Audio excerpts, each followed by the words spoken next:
There we go. Stanford, okay. So he's doing it.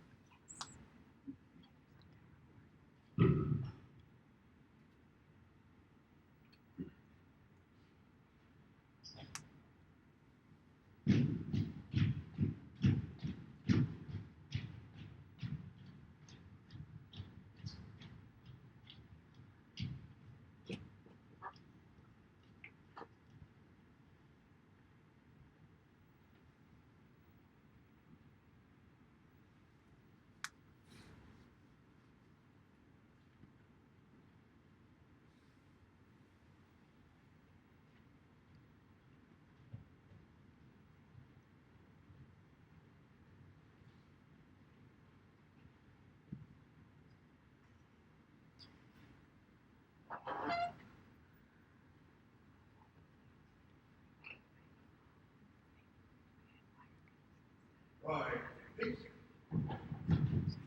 Retain art.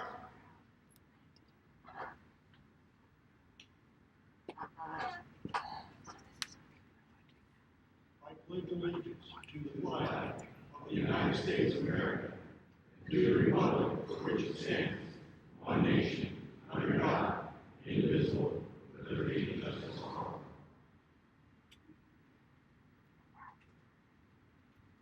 Order at march.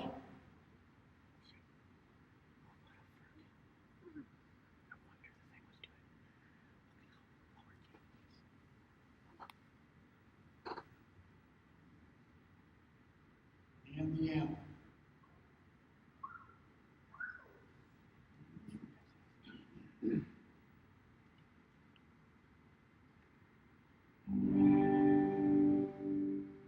Oh, say, can you say by the dawn's early light what so proudly we hailed at the twilight's last gleam,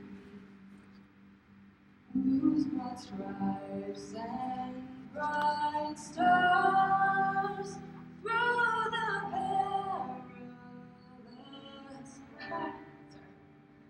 oh, the ramparts we watched were so gallantly streaming,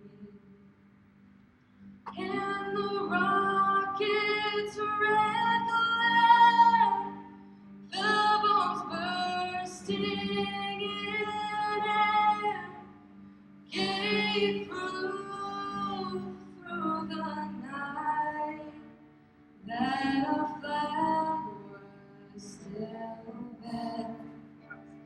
Oh, say does that star-spangled banner yet wave for the land of the free and the home of the brave.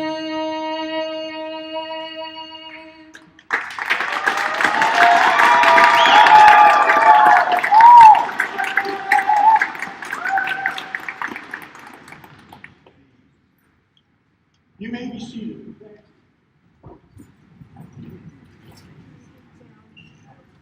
Ladies and gentlemen, it's my privilege to welcome to you Dr. Thomas Egan, the president of Scatcherd Valley College, who is extending a warm official welcome from Scatcherd Valley College.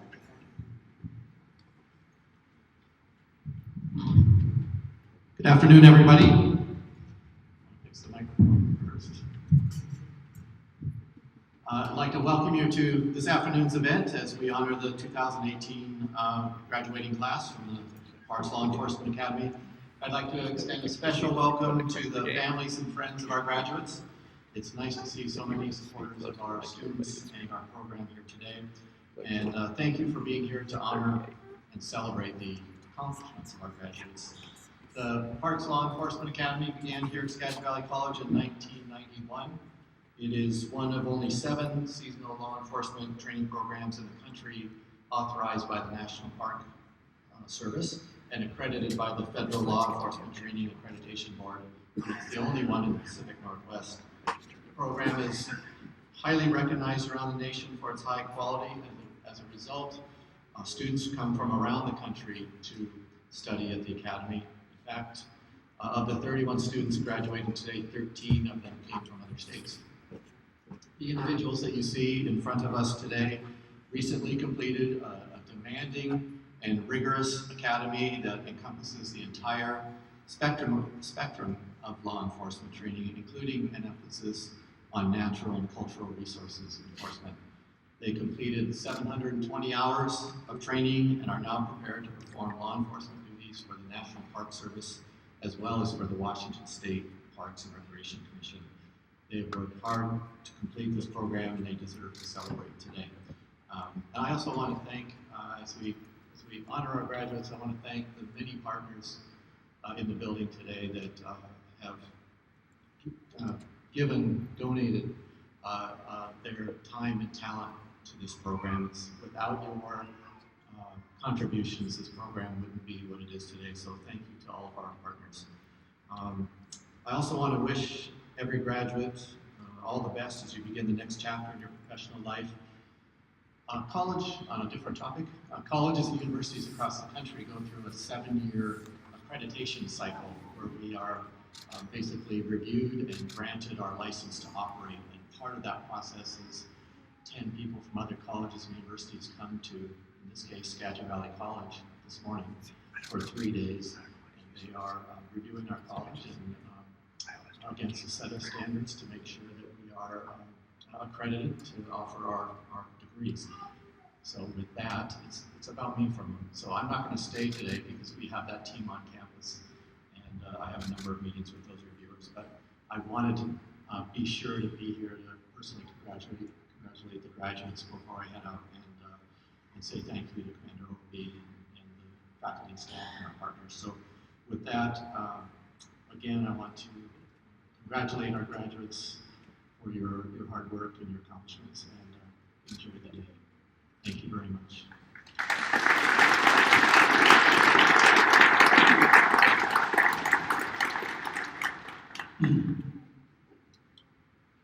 Many people have demonstrated exceptional commitment toward the success of the graduates, as you see before you today, and are worthy of recognition. But first and foremost are you, the spouses, parents, children, relatives, significant others, supervisors, and friends who very unselfishly put their lives and relationships on hold so that their graduating recruit could participate in this preparatory training. To you, you have my sincerest gratitude for making this sacrifice for your special graduates' participation, and I thank you for traveling from far and wide this week to honor and celebrate the graduation of those new officers into their new roles as protectors and stewards of the land. Would like to also recognize all administrators, staff members, instructors, Academy committee representatives, and community members who have contributed expertise, time, money, food, drink, and moral support throughout the Academy. A sincere thank you for your assistance and guidance. At this time, I'd also like to recognize those who have served in this country in our armed forces in protection of our freedoms, and I would ask you to stand for your recognition.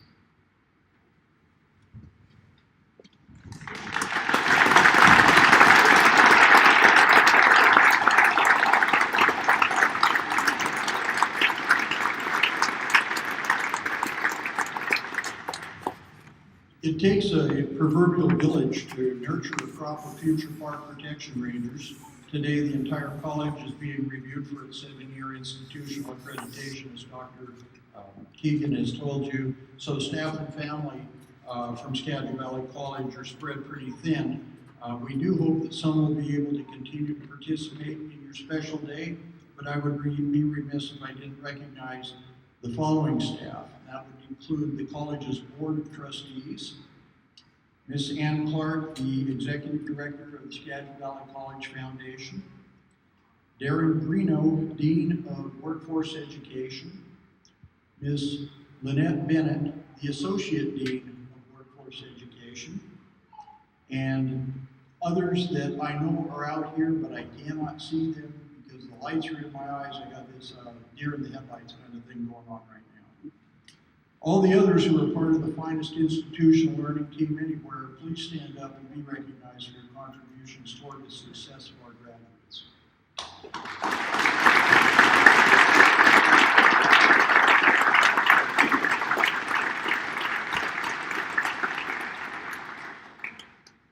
There are a host of members of the Parks Law Enforcement Academy Advisory Committee that are in attendance today. They're listed on the back of your program, and several are in attendance. Chief Ranger Eric Gabriel of North Cascades National Park. Thank you, Eric. Rich Patton, the Operations Director for Snohomish County Parks and Recreation. Thanks, Rich.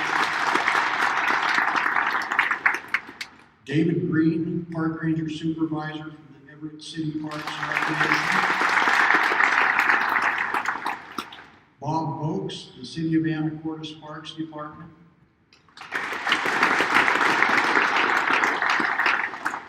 Lou D'Amelio, the Chief of the Swinomish Police Department. And Jerry Dodd, the Chief of Mount Vernon Police Department.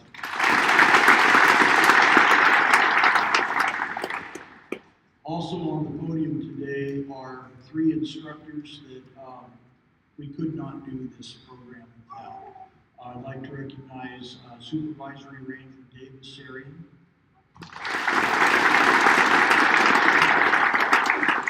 Park Ranger Kevin Davis,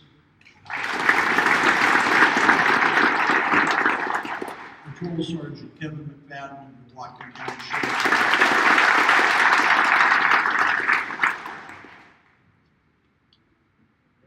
It's really special when one can work with someone whom they quickly bonded with in friendship and respect. Very close to 5 years ago now, I had the good fortune to meet the person who would fill a job opening in the Criminal Justice Department. It was Dr. Terry Edwards. Dr. Edwards came to us from the University of Louisville after a storied career there, and has served the Academy as the instructor of all things legal, constitutional law, arrest, search and seizure, rules of evidence, etc., and served as the magistrate in the mock courts last week. As you speak with your graduate in days to come, there is no doubt that they will fondly speak of their time with a good doctor, as he is one of their most favorite instructors. And I'm pleased to call him my friend.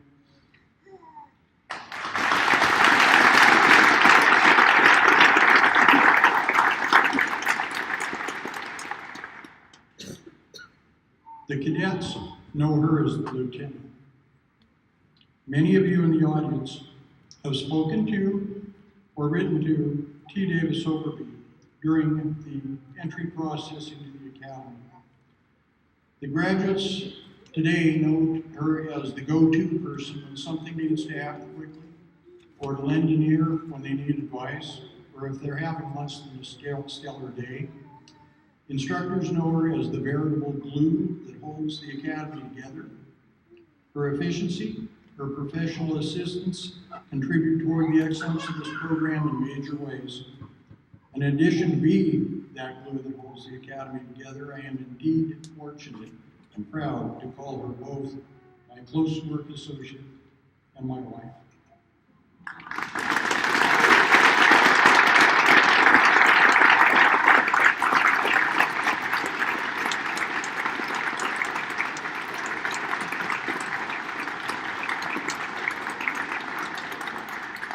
And that right there is the first.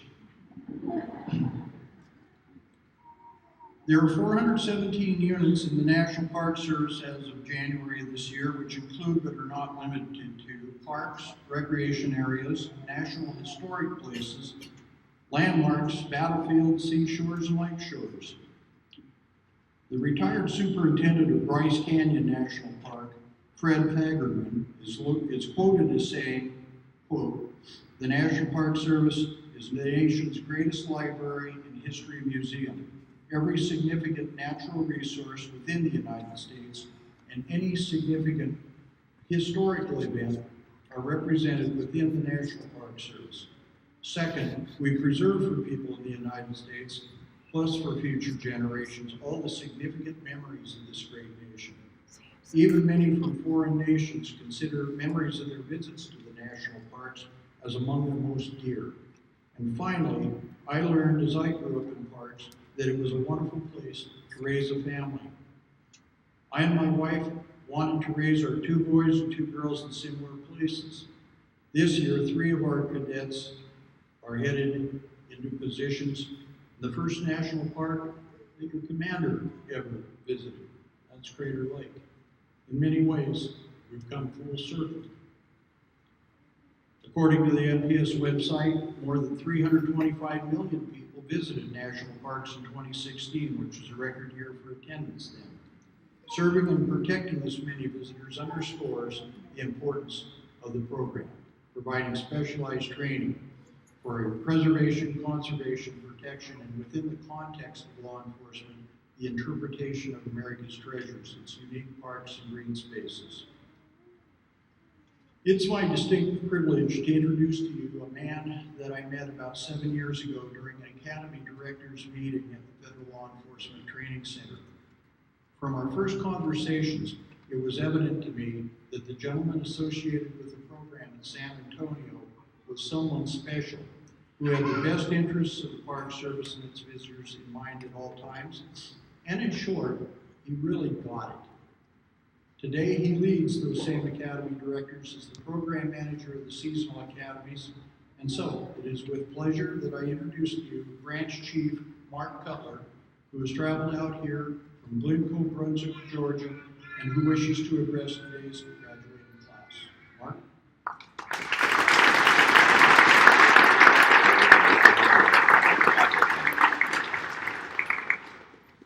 Thank you.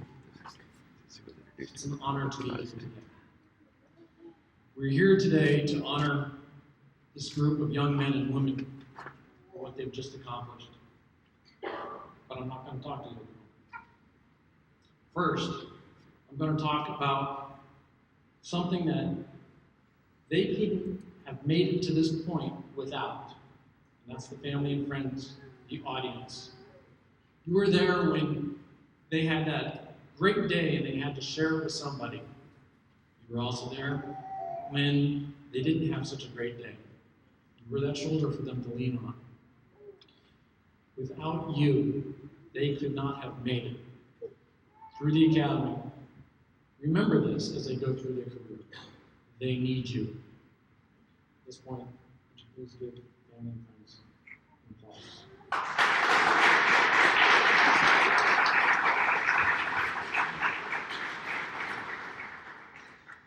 So as I said, we're here to honor this group of men and women, but I'm still not yet ready to talk to you. There's another group I'd like to talk to, and that's the Academy staff and instructors. And over BU, you put together a phenomenal team. It is with their experience, with their wisdom, and their desire to teach the next generation of park rangers that without this group could not have been here today. So once again, would you please give the Academy staff and instructors a round of applause.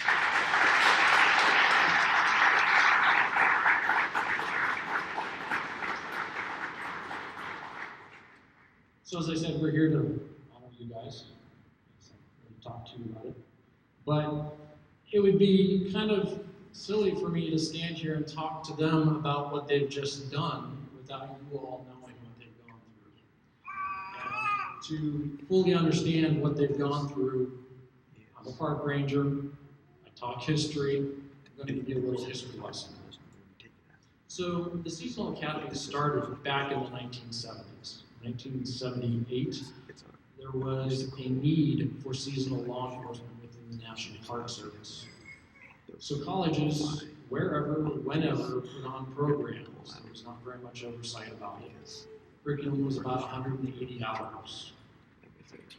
Schools came, schools went. Curriculum slowly increased with an attempt to follow what the Federal Law Enforcement Training Center was doing. 2011, the National Park Service had a big deal. Let's get this program accredited. In order to do that, we need to make sure that all the curriculum at all the schools is the same. So they did that. Some schools left. We had 11 schools. 2014, there was a needs assessment done to evaluate the difference between the training that seasonal rangers and permanent rangers get. And it was my job at that point in time to remove that discrepancy. We also removed several schools that were not towing the line, that weren't doing their job. So now we're down to 7 schools. 2 years of work, we came up with a curriculum that isn't the 180 hours that started out in the 1970s. It wasn't the 334 hours of 7 years ago. In 7 years, the curriculum has doubled to 679.5 hours. 7 schools remained. 7 schools were able to offer this curriculum.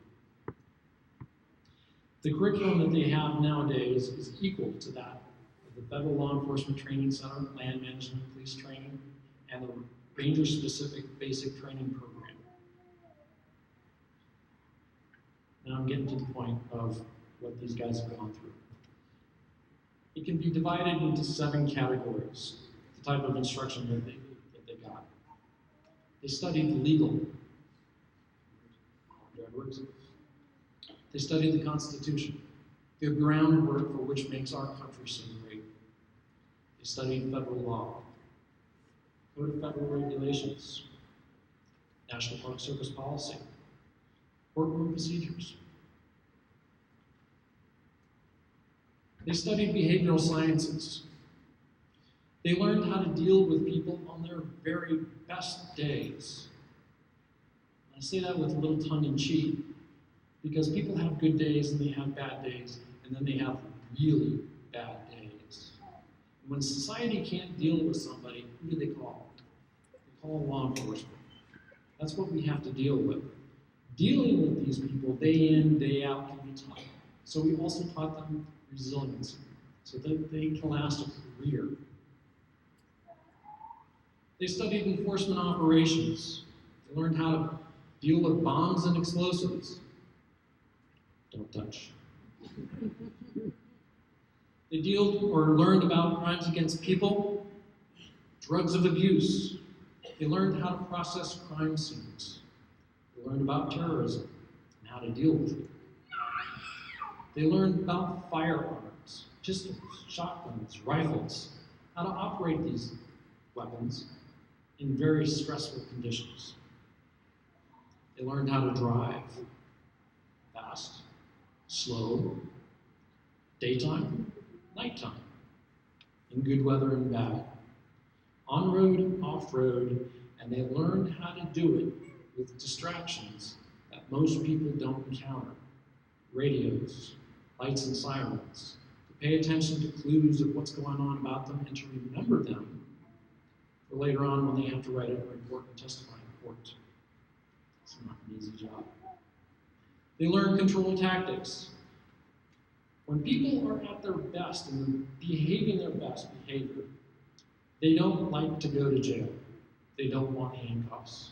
But sometimes it's in their best interest that they do. Control tactics taught these young gentlemen and women how to do that quickly, efficiently, safely, so that they can continue doing it.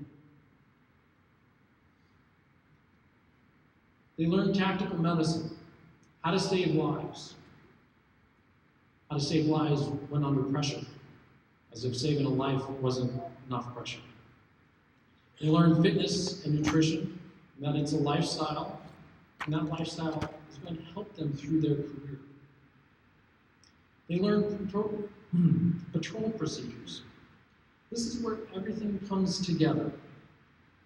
They learned traffic accident investigation, radio communication, report writing, basic tactics, probably one of the most relevant courses that you can have today.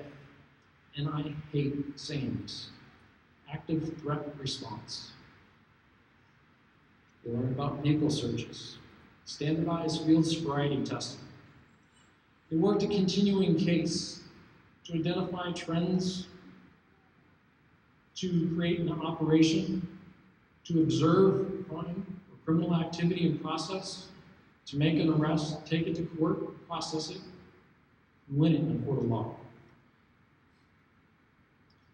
But in addition to all the required curriculum that the National Park Service has put, because you have gone through Skagit Valley College under Commander Bill Overby, you've received extra classes, similar to the one that I observed this morning.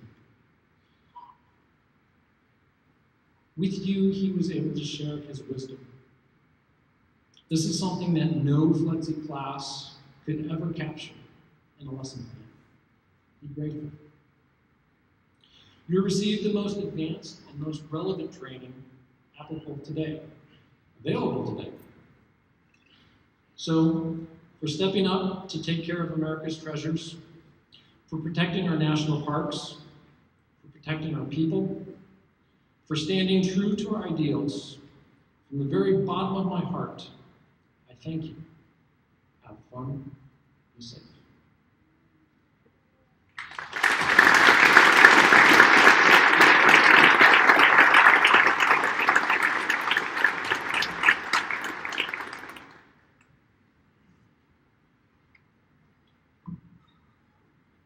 Thank you, Branch Chief.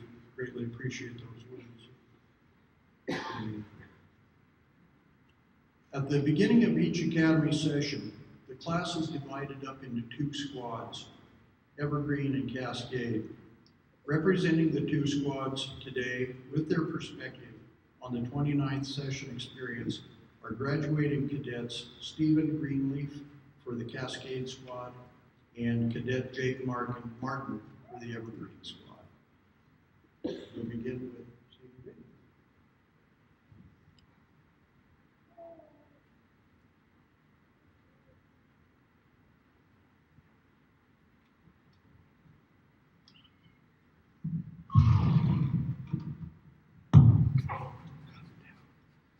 Everyone's going to try.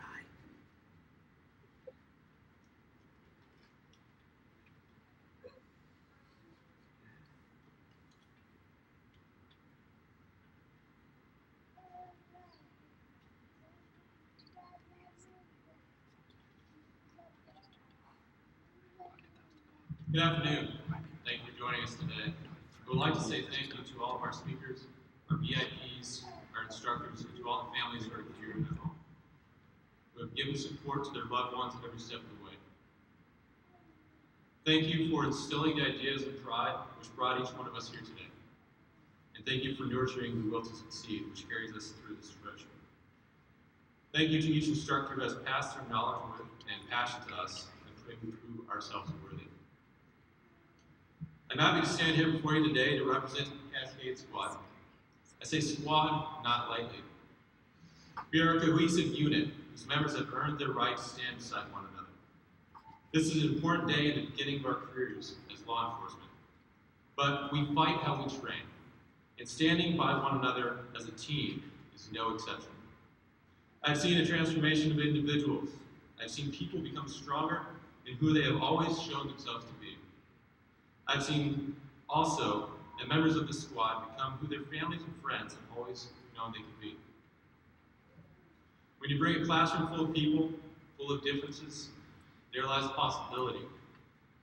There lies the potential for greatness. There lies Cascade Squad. I've always believed that people are our greatest resource. There's something every single person has contributed to the squad. The identity we have as a whole, what you see before you, is a representation of a bit of everyone. I can assure the opposite is true as well.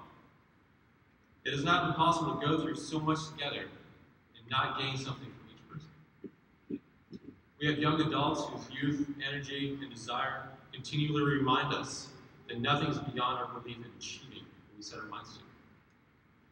We have those who are older and more experienced, to show us that no matter our stage in life, no matter the path life takes us down, we still choose our next step. Here with us today, one of them is Chief Jerry Dodd, the Chief of Police of the Mount Vernon Police Department. He taught our very first class here at the Academy. That class was ethics. He's also here today, more specifically, to lead us through the symbolic oath of honor. So we can see through the chief that ethics is the beginning and the end of law enforcement, the foundation of law enforcement.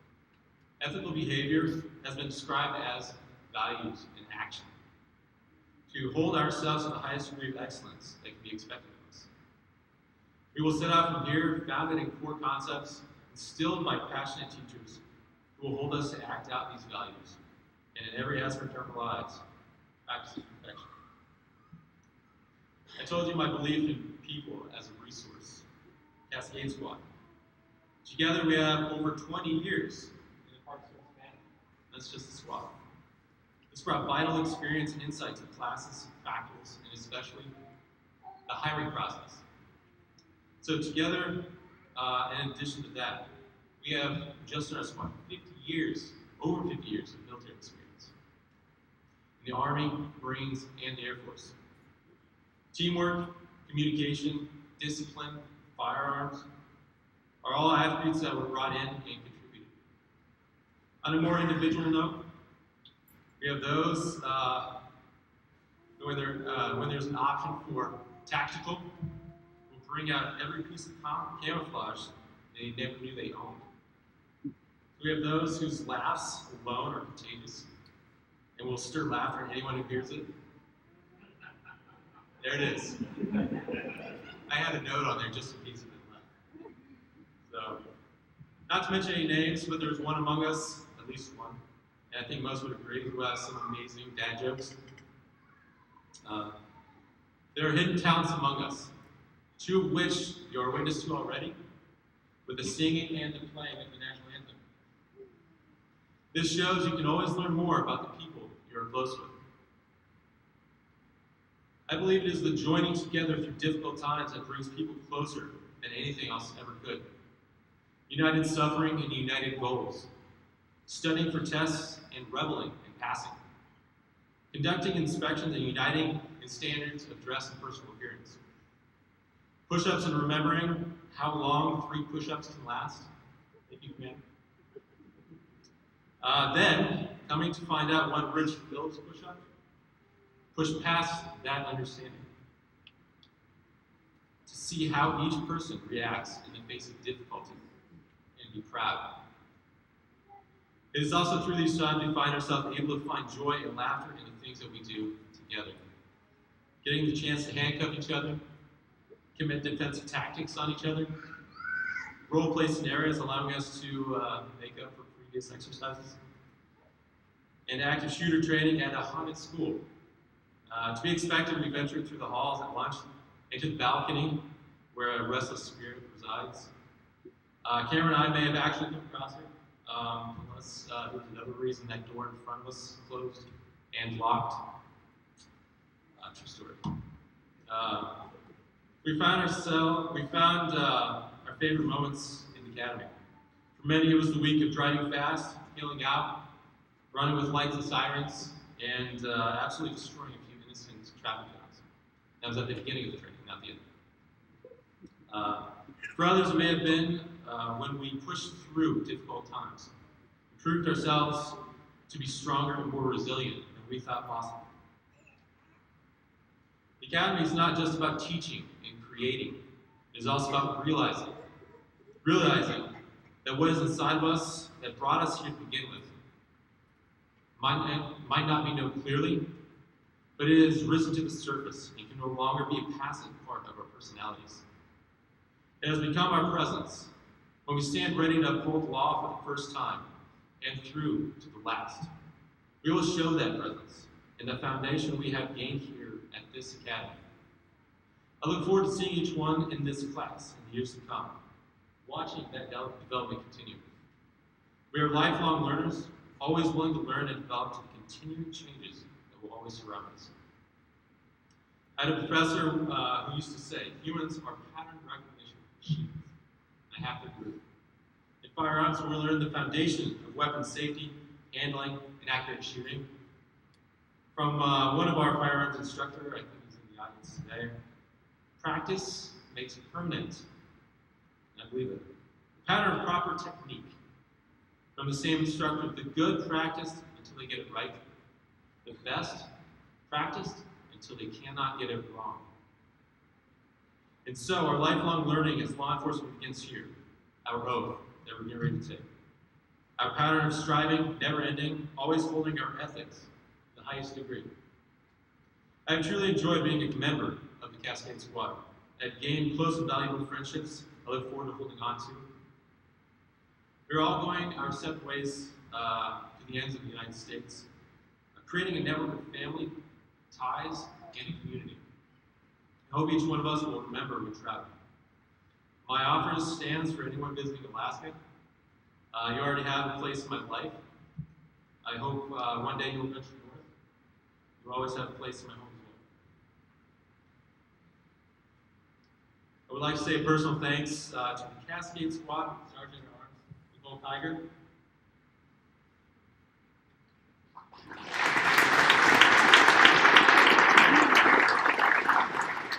For being my right hand and showing your support at all times. We are not ones for titles. We are only enabled because of the followership of our fellow cadets. Without the strength and the willingness to take direction, leadership is useless. They freely gave their support, which created the unity I've already described. I thank each and every one of my fellow. In closing, I reference Friedrich Nietzsche. He once wrote that history is like a tree, which has roots, a trunk, and branches. These parts represent the past, the present, and the future. As a tree cannot live without roots, there can be no present to live in or a future to strive for without the knowledge gained from the past. As there can be no life without the trunk of a tree, the past is useless, without being applied to the present. The present becomes meaningless without a future set before us and to strive to achieve. And lastly, the future. A tree without branches is dead. We must draw from the past, like roots taking in water and nutrients, to build the core of where we are now. What we are now, built on all that came before us, equips us to push ever onward, not only by our will, the remembrance of who we are, and the protection of our roots. Thank you.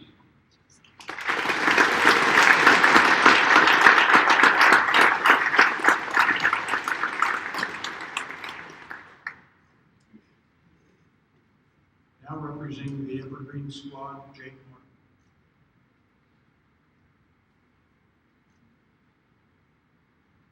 All right, so first things first, I cannot where I'm sitting. I can hear the speaker and then no speakers, and there's a delay. I'm not a veteran, even though I stood with veterans. I couldn't hear what being said. I saw the man on my left stand up and the man on my right, and thought, well, it's time to stand up. I'm looking around, seeing other people sitting down. I thought, well, someone made a mistake. Probably me. I have no public speaking experience, so my speech is a lot shorter. I'm more of a short and sweet approach. Firstly, I would like to thank the commander, Lieutenant Dr. Edwards, and all the amazing instruction we've had along the way. I also want to recognize the Assistant Law Enforcement Branch Chief Cutler for being in attendance today. We are all very honored to have you, my friends. I would also like to thank everybody in the audience. I know a lot of you traveled a long way just to be here, and your support is greatly appreciated. Before I get too deep into my speech, I also have to publicly say thank you to my mom and dad. I wouldn't be in this academy if it weren't for the financial and emotional support they've given me along the way. So I love you both, and thank you very much. Coming into the academy, I remember thinking, well, they're overselling this. How hard could it really be? And I can't speak for the rest of my classmates, but considering some of their impressive backgrounds, I wouldn't be surprised if they thought the same thing. On our first day, we met and me, an angry old grouch named I recently read the definition of scowl, and the first one that came to mind was the commander on day one. But he did warm up to us eventually, and after the first week, we found ourselves staring at our first exam that could make or break us. And rest assured, at that point, I was made well aware this would not be a walk in the park. Just being seated in front of you all today means we made it through the first leg of our journey. We made it through the long hours of report writing, the excitement of firearms training and emergency vehicle operations, the pain of being sprayed with OC and being tasered, and the even greater pain of not having an income performance. Thank you, Mom. We learned the term warrior in our active shooter scenarios and what it means to a law enforcement officer. It means that when it hits the fan and chaos ensues, you're able to keep calm and perform your duties like you would every other day. With professionalism, integrity, and as our instructors Tim Duran and Richard Phillips like to say, with a little bit of style. I believe everybody here today in both squads has that warrior mentality and will be able to channel it when necessary. Even though I volunteered to be squad leader, the only volunteer, it felt good to be voted in afterwards. I went in with no previous leadership experience, and I'm coming out a stronger and more confident person. My squad made it very easy for me to succeed, always giving me advice on things that could be doing better or differently, and giving me plenty of praise when I stepped up and took charge. At this time, I'd also like to thank Grant Brill and Sergeant Adams.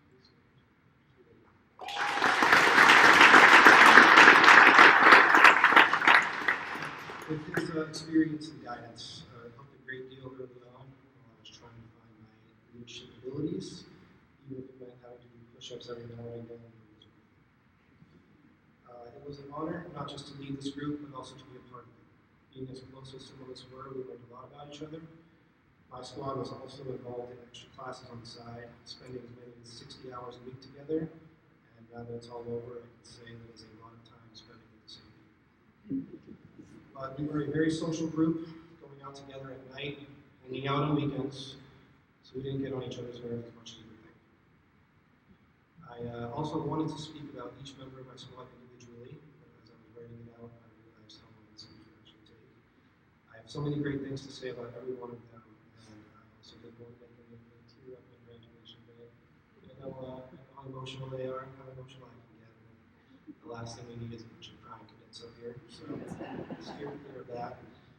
And also, I'm sure they would rush out and just send them an email about it later. I will say collectively, as a group, we were a strong team in and out of the classroom. We were always able to have a good time, and when it was time to take care of business, no one was left behind. I appreciate it. I'm very proud of everyone in this squad. There's a special place for each of you in my heart. You all have proven to everyone here that this is a profession that you belong.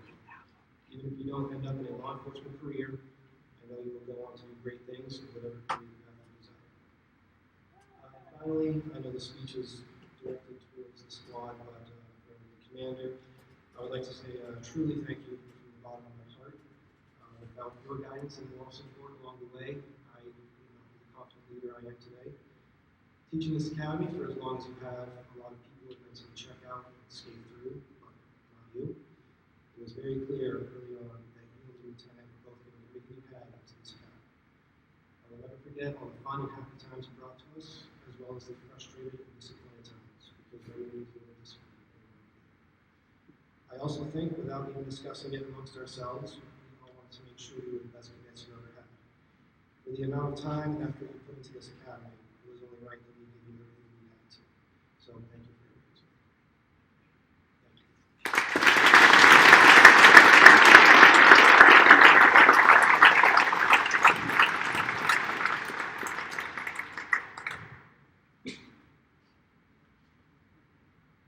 Well, for the members of the squad, for the Cascade squad, for you, please know about the song level of the squad is way deeper than I do now.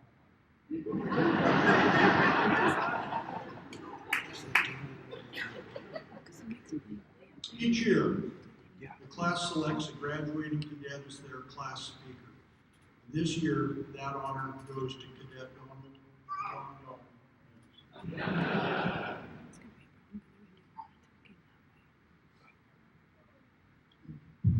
Wow, what an incredible day.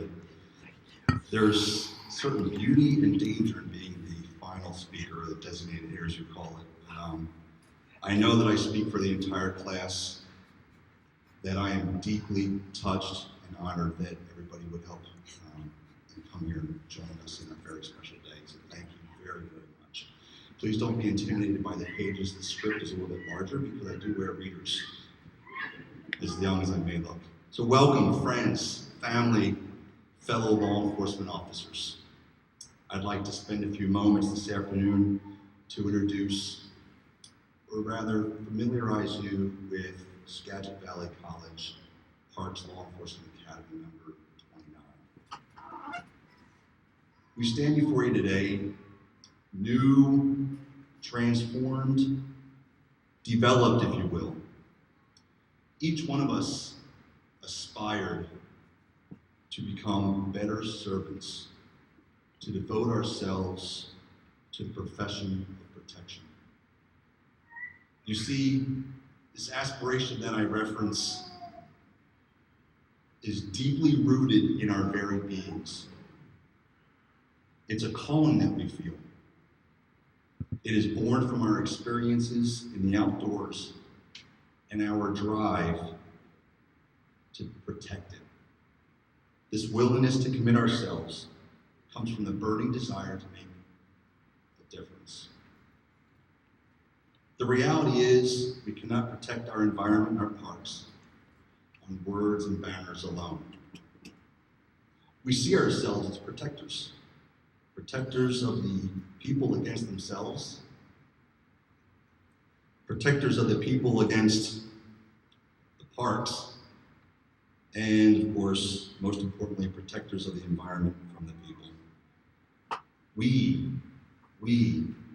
present ourselves to you as a newly branded select few who have made the decision, committed to live this profession of protection. It's certainly not the highest paying job. We don't always have the proper respect. And frankly, some days are miserable. And that may have something to do with the rain here in the Pacific Northwest. I don't know. We are resource law enforcement officers.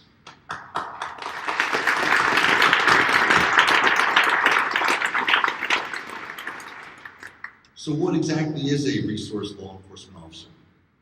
In more common terms, a park ranger. The phrase park ranger has origins dating back to the French and Indian War, Rogers Rangers.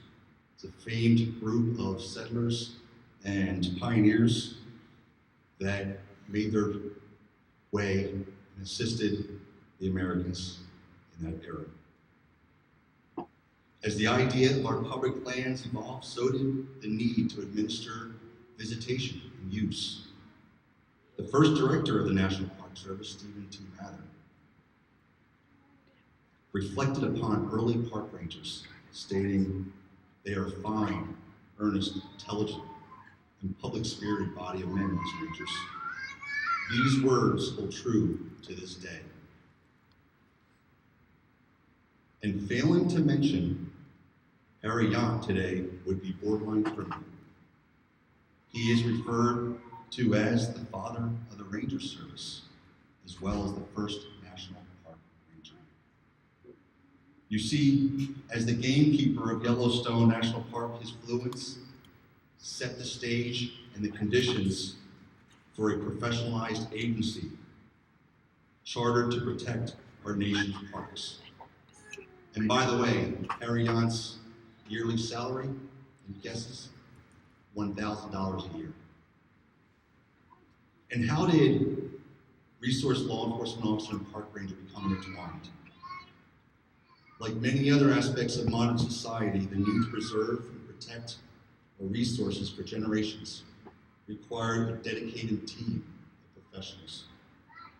Similarly, PLEA, police, circles around the world recognize the distinctive campaign hat. We have some here today, right?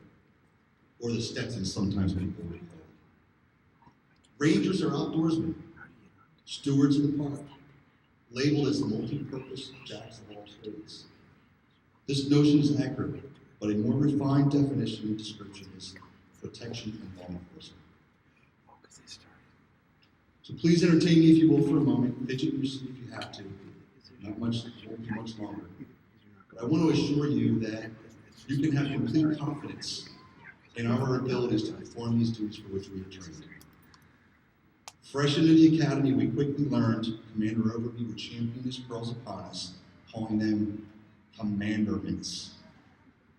In other words, commandments are a series of common sense life hacks he gathered through his storied career as a LEO, law enforcement officer, and police academy commander. Everything from raking your own leaves to only fools rush in. We lost track of 12 of these somewhere, I don't know. But I'm not sure, I may have even heard him quote Mark Twain once. It's not the size of the dog in the fight, it's the size of the fight in the dog. Moving on, early in our training, we learned about interviewing. And our approach, like Ralph Waldo Emerson stated, what you do speaks so loud that I cannot hear what you say. This was the beginning of a long series of building blocks facilitating our sole purpose as park rangers. The purpose, advancing human potential through enabling outdoor experiences. Simply said, we make it happen. And knowing how to deal with sometimes uncooperative visitors helps us get there.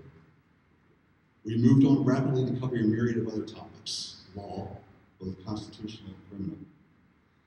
Crime scenes, emergency driving, as we heard, and even some self-defense techniques, and of course, using lethal force as a last resort. We progressed through several well-designed multiple choice exams, hands-on skill tests, and practical application of everything, building on a foundation of confidence, knowledge, and competence. Eventually, real-life scenarios tested us endlessly during where, at the finale, we defended our findings and reports in a mock court with Judge Edwards and Public Defender Overby. We all could easily give you more than 200 reasons why you can be confident in us, but I'd fill more than my 10 minutes. So please take my word for it. You can trust us. We'll take it from here. We're ready, we assure you. Before closing, however, we have a challenge for you all. Is anybody up to it? Is anybody up to it? This is what we offer you. You've supported us through this training. You must continue your unwavering support, seeing us through to full-time park ranger positions across the U.S. You see, like many of you, a park ranger is a lifelong learner. We must maintain and steadily sharpen our skills. After all, it's our safety at risk. This is what we do. We better ourselves and we maintain ourselves. It's tougher alone, I assure you. Keep on us, probe us, support our passion. Push us from good to great, to higher competencies, and to new heights. If you're up to the challenge, let me hear it.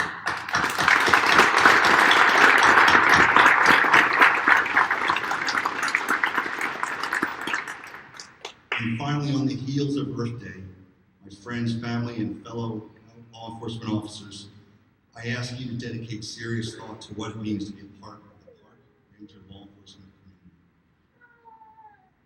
Reflect on what happened here over the last 4 months.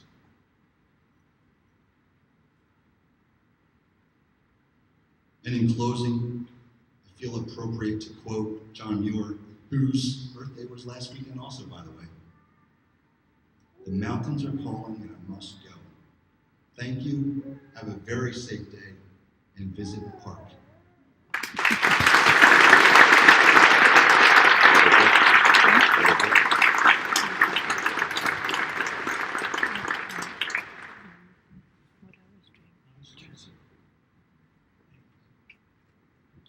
we're at a stage of our program where it's time to acknowledge the performance of these individual cadets.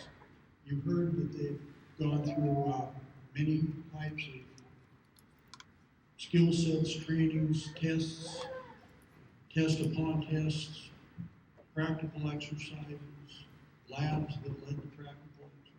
You're going to hear about it for weeks and months to come. Trust me.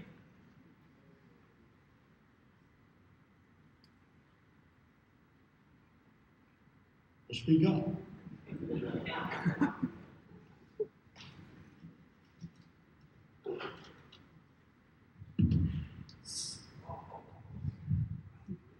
So after the 29th class of the Parks Law Enforcement Academy walks off this stage today, of course the program is going to continue on. However, it was our intention to leave the program a little bit better off than we found it. So as a thank you for all that he has done for this program over the course of time, our class has just donated over $1,000 to the Commander William Overby Scholarship, which brings the balance of this fund to over $10,000. This means it's now fully endowed, and the scholarship is now able to provide financial support to cadets in all future PLEA classes. Students with financial need can earn the scholarship by writing an essay on either accountability or integrity, two of the core values emphasized by Commander Overby, Chief Dodd, Dr. Edwards, and all of our other Academy instructors. With the establishment of this scholarship, the legacy of Commander Overby will be preserved forever in the history of the Parks Law Enforcement Academy at Skagit Valley College. Thanks also to the Skagit Valley College Foundation for helping me coordinate this. I know it was a lot of work processing all those donation envelopes.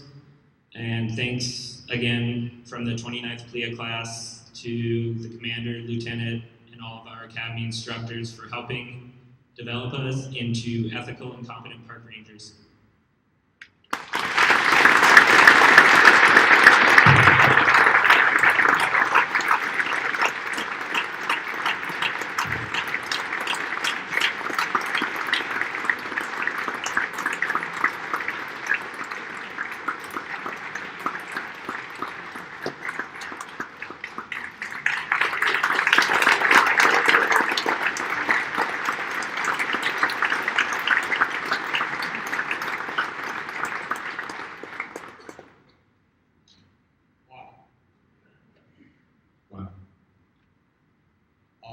That means way more than I could ever possibly thank you for. But most importantly, the thanks, you should feel the thanks in your heart because this will help perpetuate future generations of detectives and students and all that's good in America. Thank you.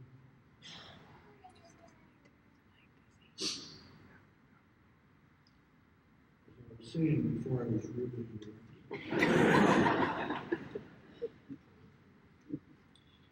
Several people throughout the course of the Academy absolutely distinguished themselves in their performance and should be recognized for it. Each year, the Association of National Park Rangers sponsors a Seasonal Perspective Award, and the Seasonal Perspective Award was instituted in the year 2010 by Skagit Valley College graduate Jason Allen, who is still with the National Park Service. He served for several years as a national representative for ANPR for the Seasonal Rangers. And the Seasonal Perspective Award recognizes professionalism, demeanor, leadership, and a stewardship ethic. It awards a one-year membership in the Association of National Park Rangers, as well as a subscription to the quarterly publication Ranger magazine. The recipient's name is also placed on a plaque which resides in the honor case in the Parks Law Enforcement Academy classroom T39 in Roberts Hall. This year's Seasonal Perspectives Award is presented to Stephen Green.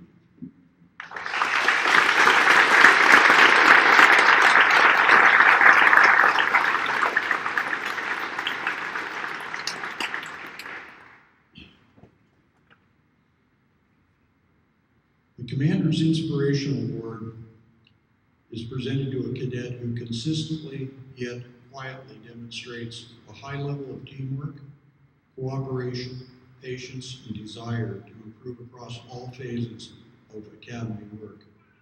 The cadet receiving this award should also know that it's not given out each year, yet the efforts certainly do not go unrecognized. This year's Commander's Inspirational Award goes to Jake Martin.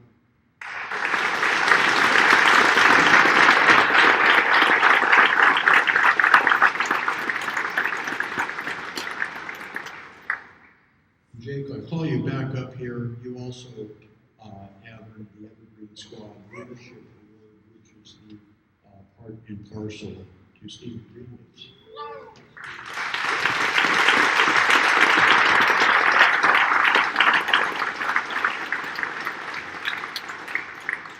Speaking for the other 6 directors of national academies across the United States, you can never have enough good leadership and good squad leaders. Thank you for everything that you've done. Physical fitness. It's incredibly important in all aspects and phases of one's life, generally and specifically to those who engage in public safety activities. I'd like to ask those that participated as instructors and mentors in the physical fitness training to please stand and be recognized.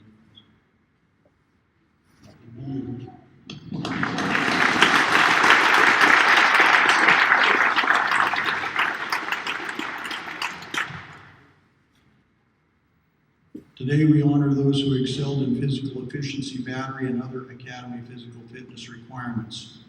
The overall physical fitness awards go to Julian Huclon,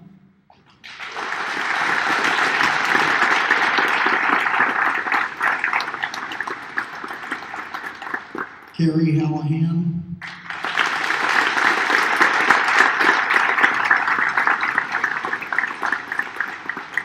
and Hunter Stopenhagen.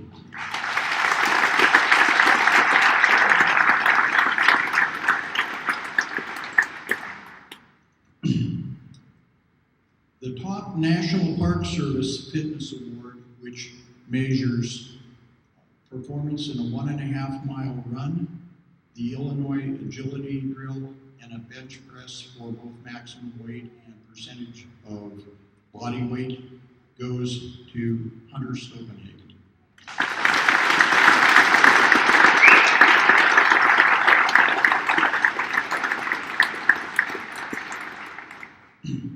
Washington State also sponsors a physical abilities test, which throws in elements of push-ups and sit-ups and a 300-meter dash. The top Washington State Fitness Award goes to Austin Gamboa.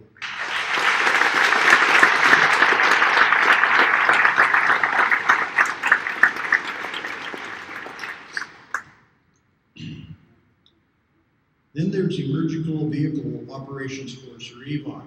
This was, for most of the cadets, I think you probably agree, one of the most favorable course that you love the most. Everything that, if there's any driver's ed instructors out there, or ma or pa that taught their sons or daughters how to drive, they left that all at the curb.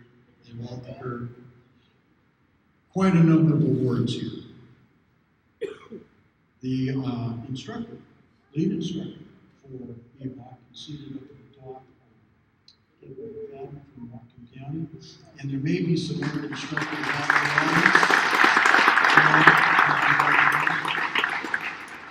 Vince Linnell, Caleb Erickson, yes, some of the best in the business. There's a lot that goes into this driving. Vehicle dynamics course is 1.4 miles long, with a total of 15 different cone patterns to navigate, a total of 232 cones. The cones are from 12 to 18-inch cones high, and then 36-inch delineator cones. The time in which they must travel through these 15 cone patterns must be done under 2 minutes 45 seconds with no more than 5 errors. we had a host of people that was able to go through and do a clean run. That means under 245 with no cone struck. Certificates for one clean qualification run go out to a lot of people. Come forward when I call your names. One clean run. Hunter Stopenhagen, Tyler Edwards, Andrew Southern, Austin Gamboa, Jake Martin, Josh Strutter, Anthony D'Amelio, Julian Inclon, and Ray Peterson.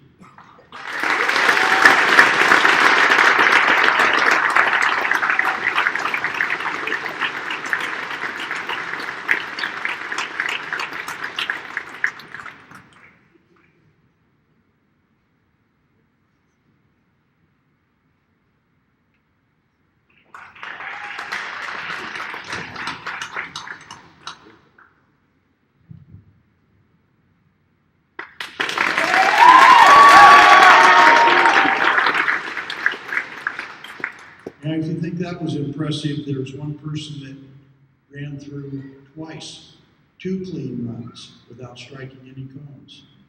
Dawn Meeks.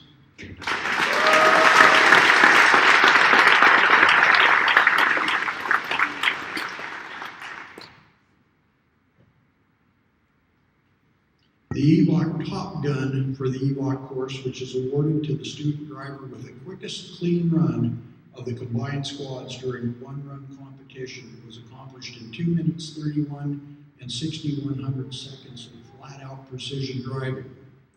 The recipient of that award is April Brackett.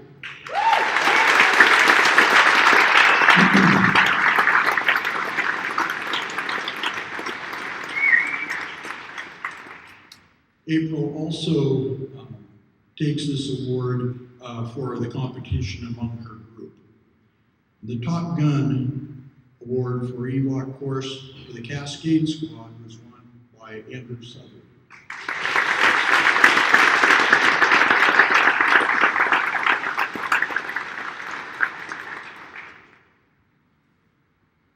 The EVOC placement course is approximately 1/10 of a mile long and consists of 5 patterns that have to be navigated both in forward gear and reverse. The course consists of approximately 60 36-inch tall cones. The course must be completed in under 2 minutes 15 seconds, and there can be no cone struck. The Top Gun Award, which is awarded to the student driver from the combined squads with the quickest clean run during qualifications at 1:19 and 10/100ths of a second, is Hunter Stopenhagen.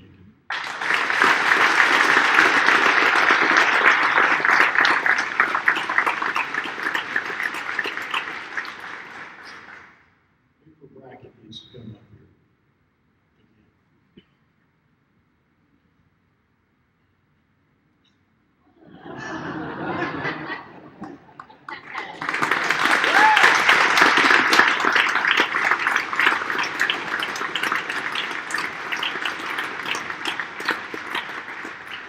For 20 academies I've been doing this and I still mess it up. Don't sit down yet, Stopenhagen. Finally, the overall EVOC Top Gun Award, which is awarded to the student driver from the combined squads with the quickest clean run during qualifications at 2 minutes 25 and 81/100ths of a second. Hunter Stopenhagen.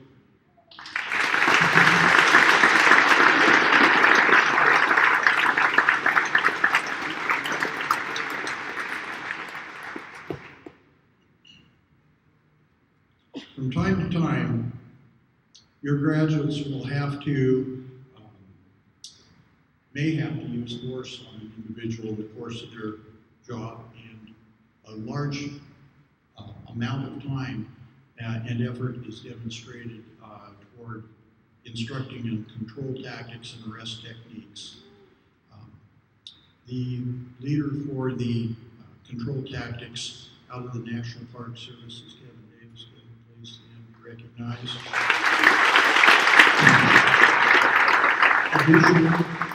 Additionally, there are a number of other instructors in the control tactics, Hunter Cates from Signal Valley Police Department, Kevin Russell from the Washington State Liquor and Cannabis Board is also an instructor, and others come down from Whatcom County as well.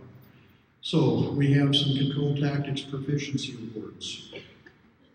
These are provided for the persons that demonstrate the top defensive and control tactics and an ongoing interest toward achieving excellence in the proficiency of all phases of use of force and control methods during close skills proficiency testing, and then carried over into field training exercises.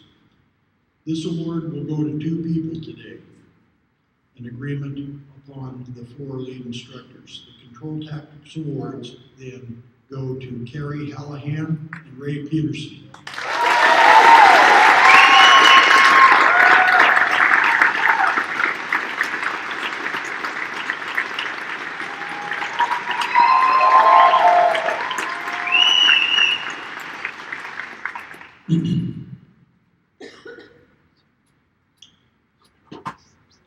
Concerning firearms, I know that there's a number of firearms instructors in the house. Dave is one of them. Stan and the rest of you, I can't see out there because they're still doing the deer in the headlights thing. Ken Hegman is over here.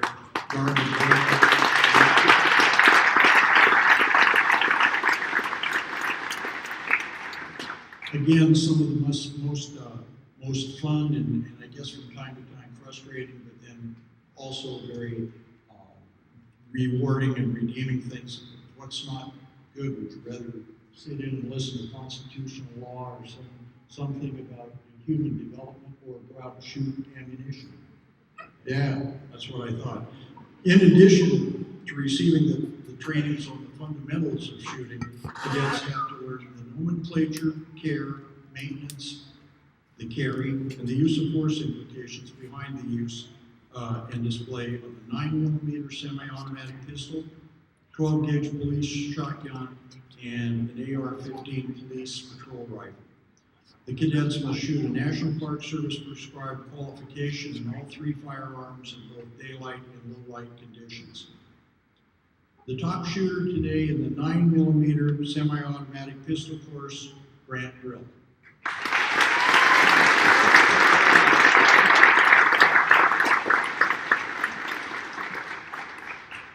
The top shooter in the AR-15 patrol rifle is Ray Peterson.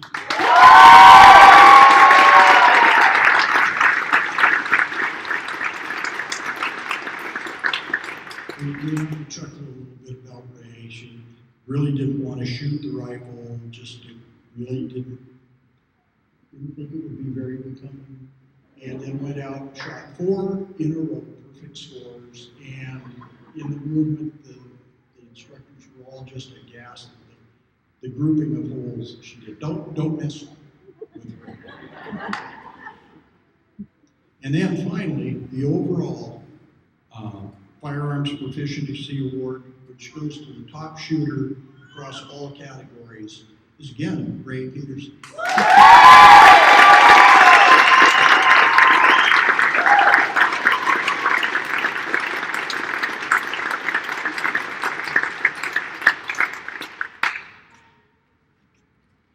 So after the completion of all the mock scenes and basic tactics, patrol tactics, active shooter, and scenario-based blocks, there is a vote of the peers that's conducted who best reflects the attributes that the voter would want to see in a partner. Who would you select to be by your side during both routine patrols, or if the chips were down and your life depended on it, and you needed the best possible partner tactically and courageously by your side? Who would you select? This year, it's to this class's credit that several cadets received votes. But in the end, the Tactical Choice Award for the 29th Academy goes to Donald Meeks.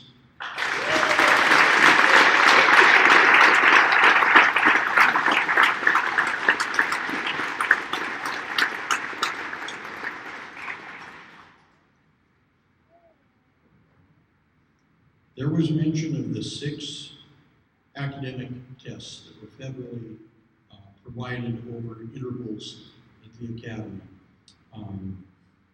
Lots of stress. The stress just dripped in the classroom in the mornings of those tests being administered.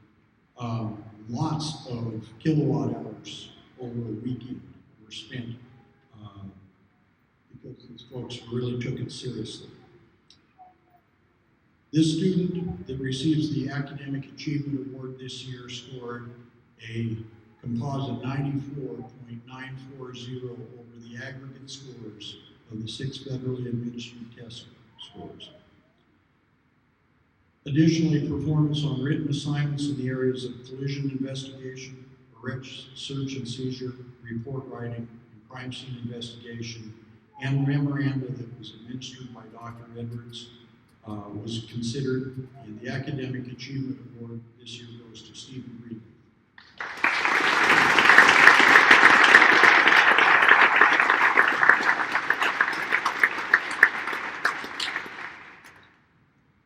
And finally, it's time to consider a top overall cadet, that person who may not have scored at the top of the heap every time through, but consistently through all dimensions of the academy, excelled at high levels. No dips and valleys and peaks. No, it was a very flat line at high level. Demonstrated consistently high standards of competition and completion in all phases of the academy's subject matter. This person's name will go on a plaque on display in the awards case in the Parks Law Enforcement Academy classroom. The recipient of the overall top cadet award this year is Stephen Green.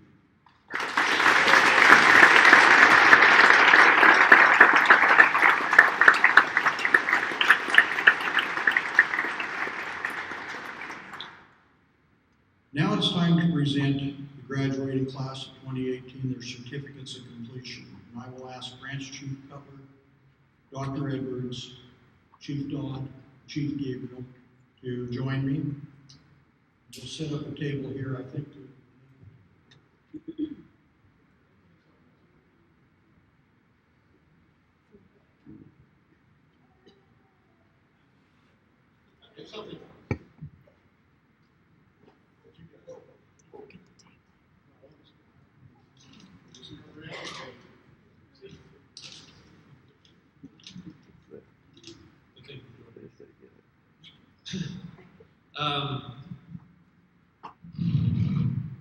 They have loudspeakers, so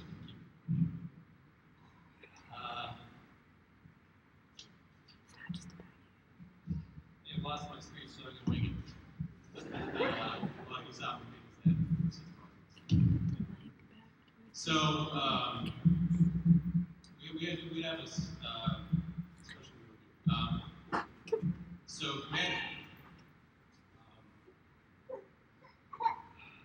Commander and Lieutenant,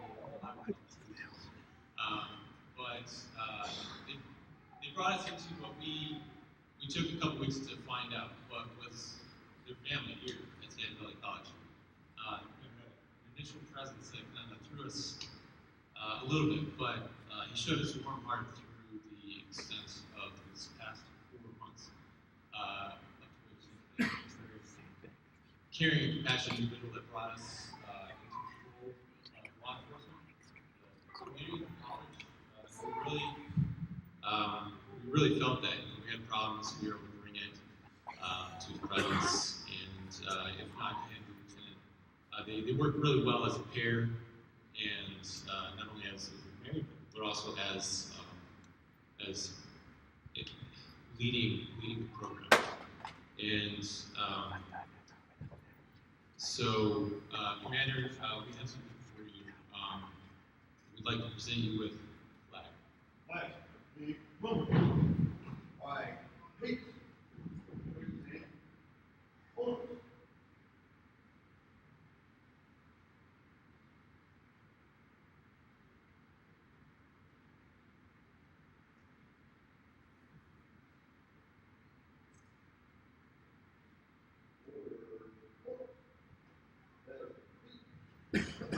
So, there's one thing about this flag that makes it a little bit more unique than just any random flag. I didn't tell the lieutenant either. We, by the help of a certain individual that was on our fire rank squad, Ken, thank you very much, was able to get this flag from none other than the one post that the commander was the manager of, park manager at Deception Pass for so many years. This flag was flown. We were able to get that, and we're glad to be able to present that.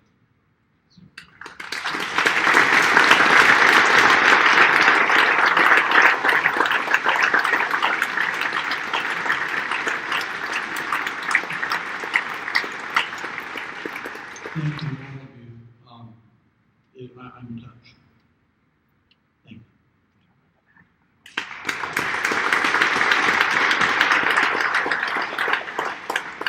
And like I said, a tightly knit unit and a couple, not only as together but also with the academy. And the lieutenant, my personal experience with this is very tight knitting in here, and I can see why. And then the lieutenant was very quick in emails, very passionate about each individual, and showed you his emails, and he was in the academy, always there for us. Able to come and talk to, always brought in a smile, even the dreaded stare every once in a while, but quite the mother figure, if you will. And we want to thank you for creating the environment that this academy was. So, Olivia?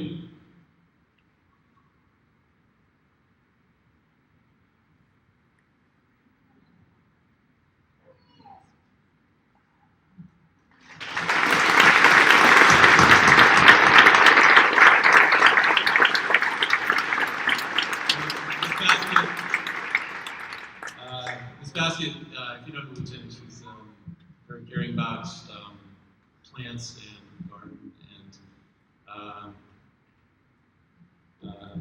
and what we tried to do was present her with this gift that would help cultivate that, and she cultivates our experience here.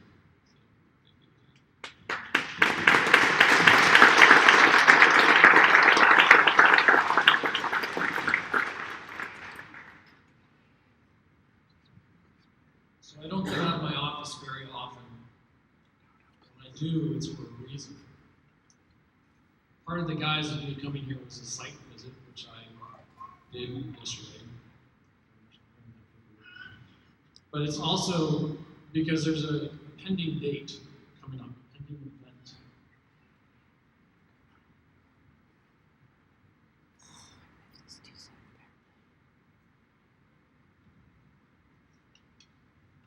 Over the last day and today, I've seen heart, I've seen caring. Law enforcement training can be kind of cut and dry. But every once in a while, you find somebody that brings passion. And that's someone that I met about 7 years ago.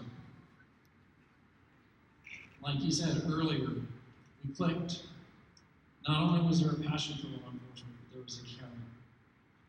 So one of the things that I'd like to present to Bill is the Nobility of Policing Guardians of Democracy book. It's a book based from Blue Courage to help law enforcement officers do a career. Something special about this book is that a lot of the quotes and pictures are from National Park Service Rangers and Park Police.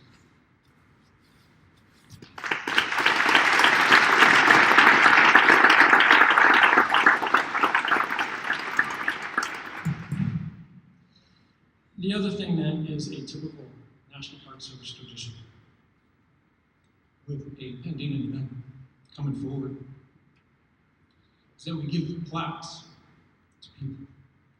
So on behalf of the National Park Service, Visitor and Resource Protection, Law Enforcement, Security, and Emergency Services, I'd like to present William M. Overby, recognition of over 36 years dedicated service to the National Park Service, seasonal law enforcement training program, commitment to training and mentor to faculty and staff. On the back, you're going to find a lot of signatures, and it wasn't hard to find. People in flat suit at the National Park Service Law Enforcement Training Center are there. They started their career. One of those is Joe Garland. Reached out. I told you I saw Jill and Kim drove down there. They were more than happy to see you. You've created a legacy. You've created art and those that follow. Bill, I cannot express to you.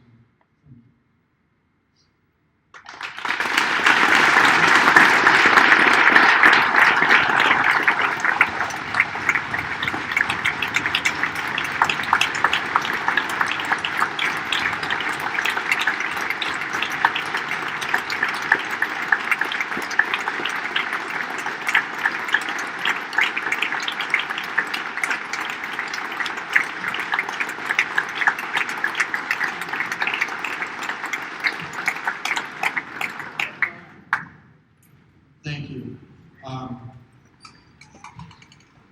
Joe Darling is significant to me in that he came through the academy here at Scatman Valley College in 2002, and has plied his trade in the National Park Service and actually is now the person in charge of field training for the Park Service, the entirety. So, you could be the next Joe Darling. You could be the next academy. Think big. Think big.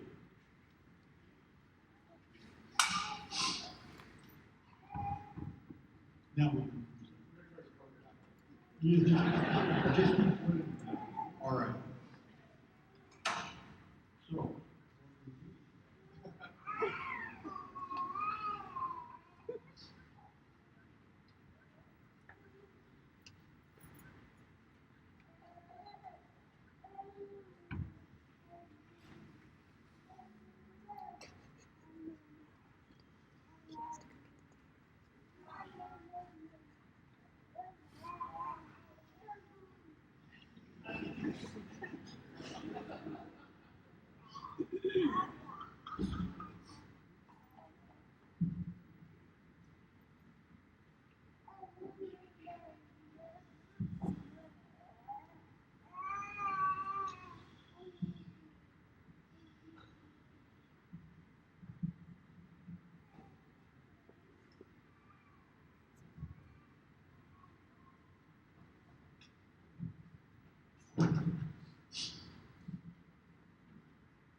So my intent is to have Branch Chief Cutler, Chief Gabriel, Dr. Edwards, Chief Dodd, I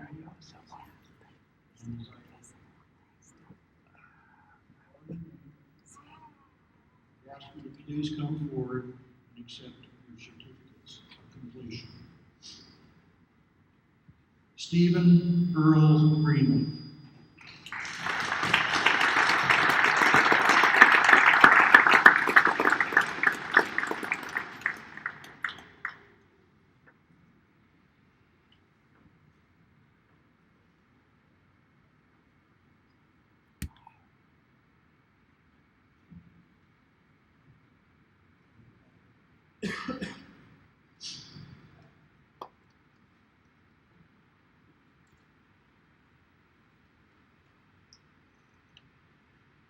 Jake Anthony Martin.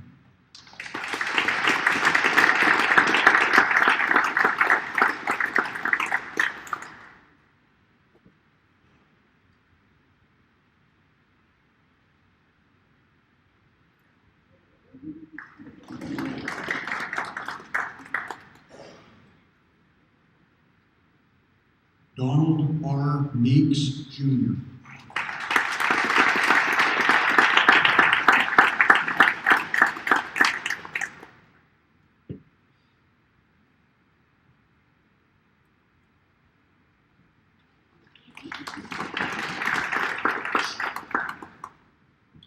Jeremy John Zickert.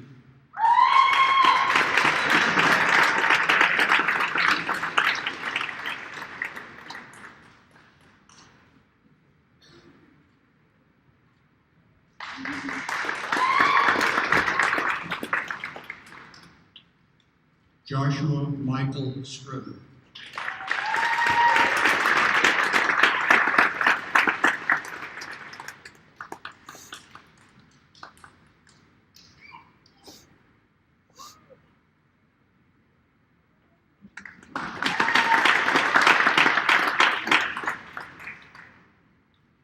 Hunter Wesley Stopenhagen.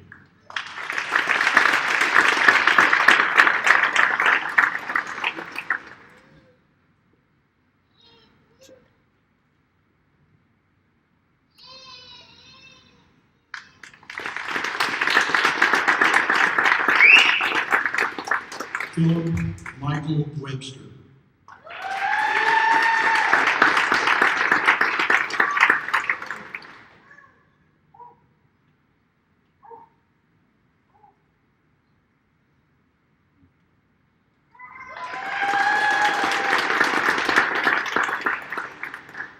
Travis Mackenzie Bone.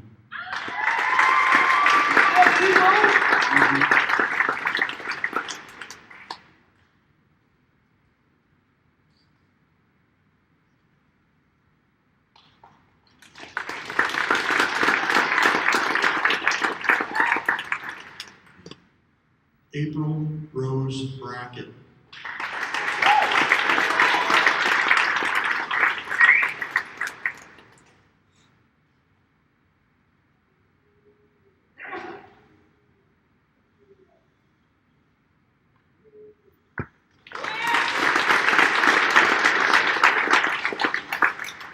Grant Jason Brill.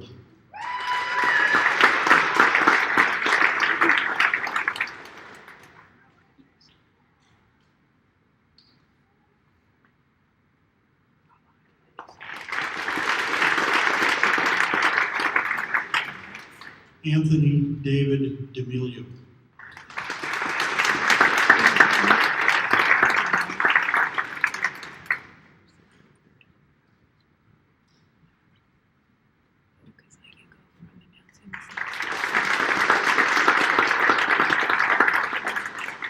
Tyler Nelson Edwards.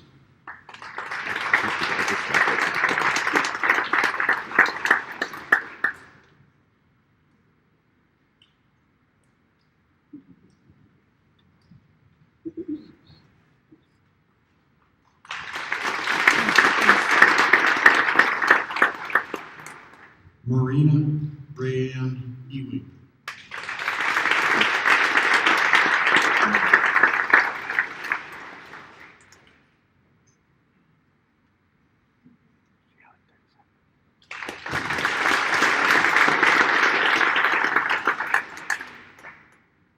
Austin Samuel Gambo.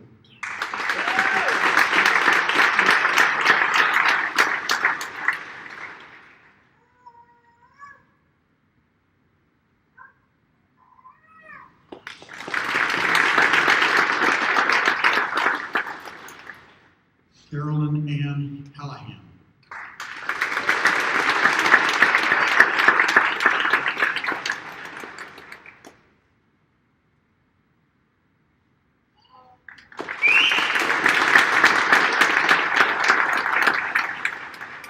Julian Nicholas Inclap.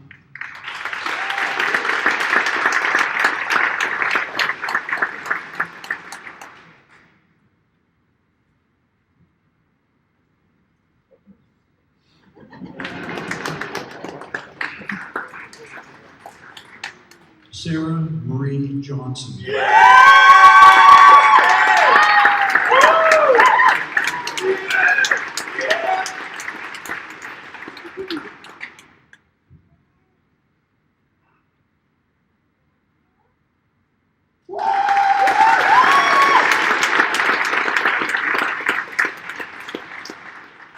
Daniel Lukala Kaufman.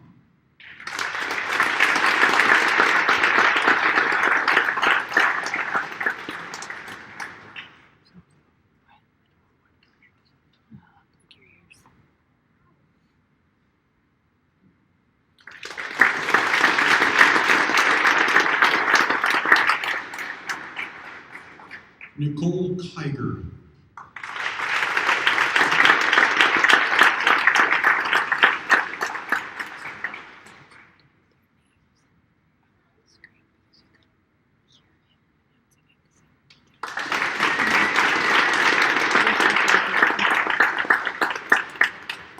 Cameron Fisher Landry.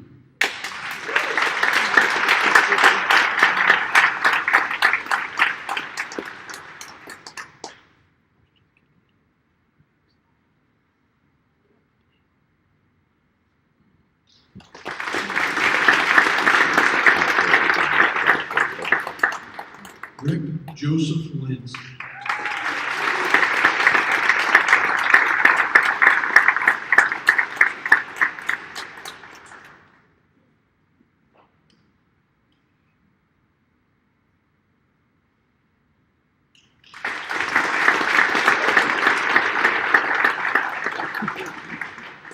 Gregory James Mallory.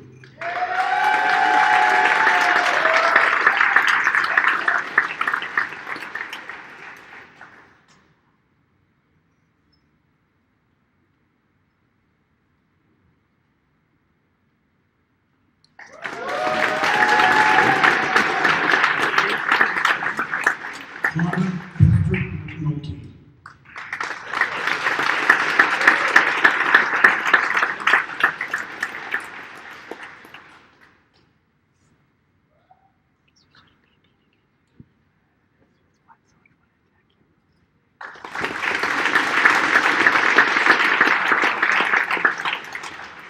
Raylyn Peterson.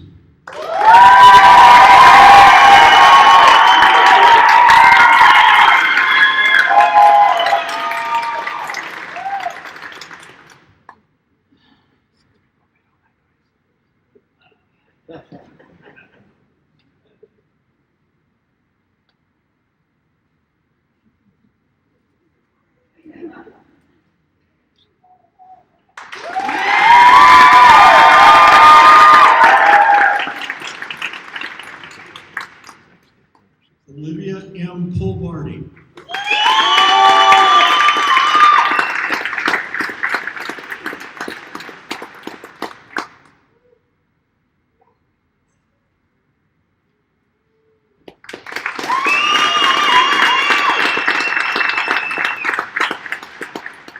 Andrew Windsor Southern.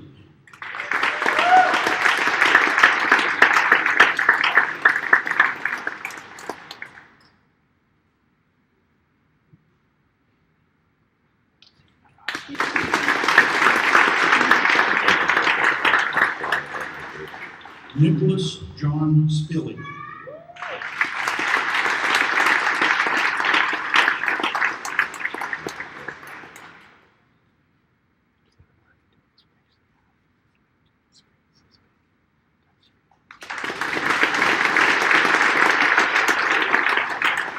Kelly Nicole Stout.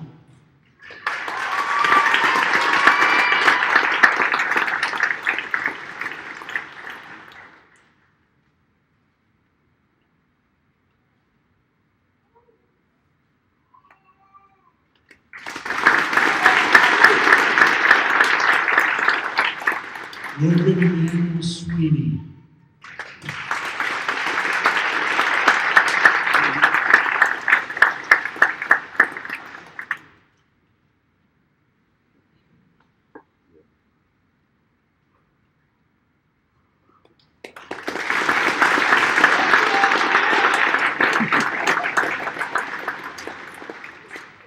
Jared Lester Alexander Trammell.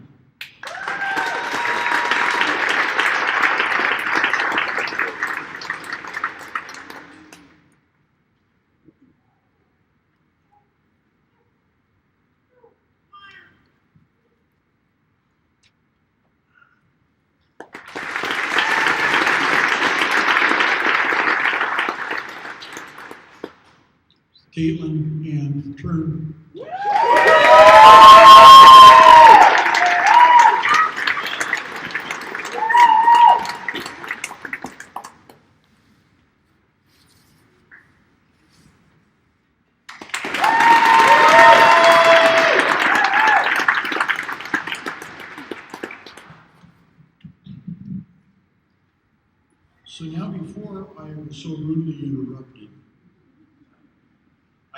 occasion to have to explain what just took place. I'm sorry that I didn't get that out in front of you. You see, the first day of the academy, your graduates were issued what's called a device.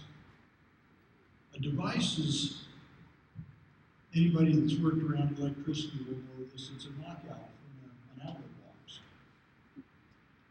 They're dull, rough around the edges, generally unfinished.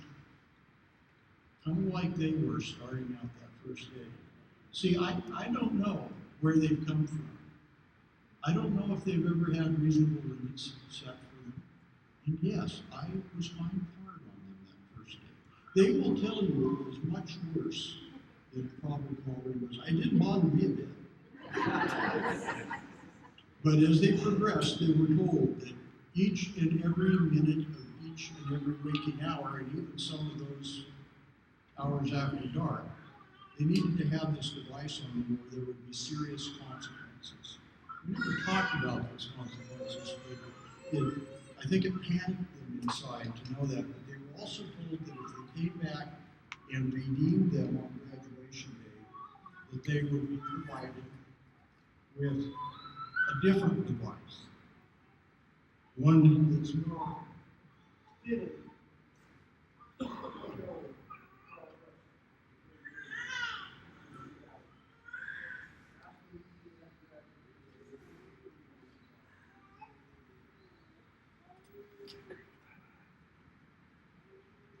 Chief Jerry Dodd was the Mount Vernon Police Department first academy instructor. And I would ask the cadets, please stand so that Chief Dodd can administer their oath, symbolic oath of honor. Chief.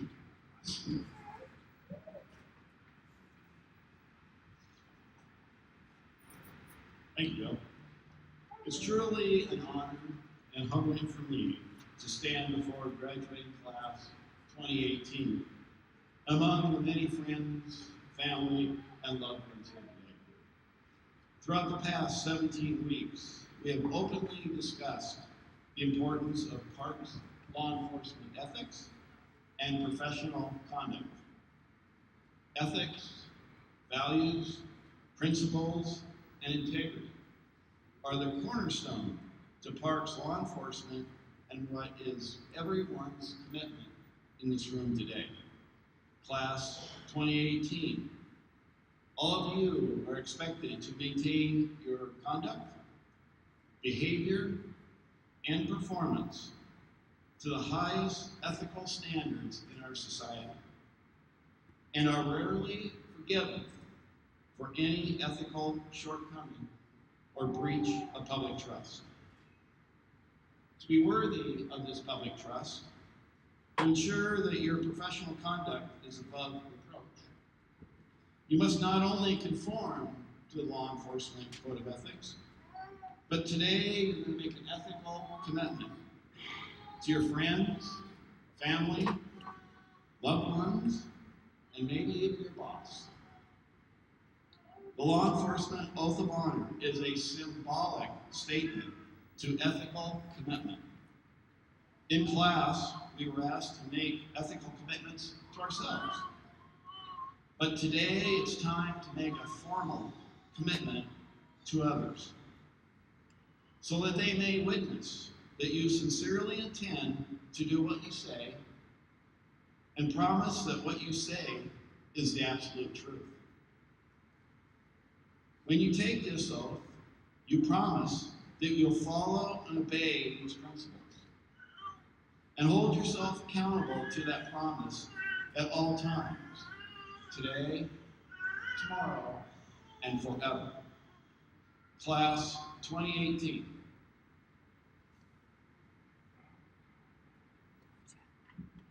As you stand before your loved ones, please listen carefully. The law enforcement oath of honor.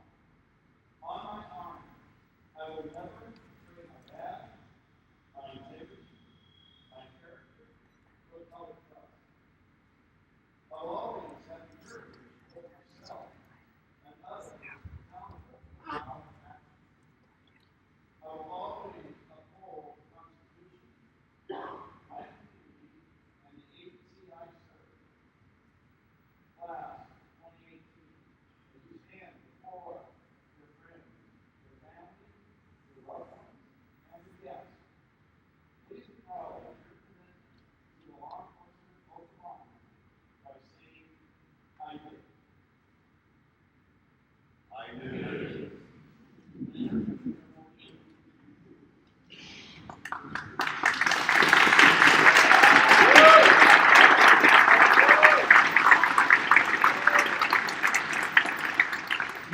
Ladies and gentlemen, with the power that has been invested in me by the Federal Law Enforcement Training Center, the Washington State Criminal Justice Training Commission, and Scadden Valley College, on behalf of the state of Washington, I present to you the 29th session graduating class of the Scadden Valley College Parks Law Enforcement Academy.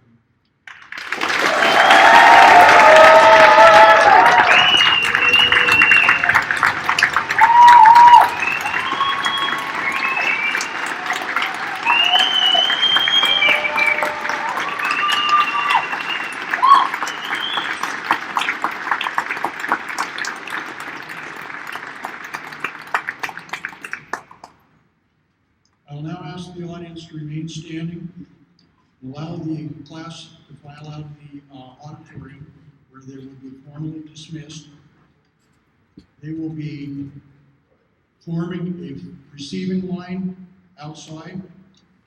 They will be formally dismissed, and then you should go through that receiving line and congratulate your graduate. There is a reception that follows, and you are all invited to attend that reception. This concludes today's graduation program. Thank you again very much for your attendance.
Yeah.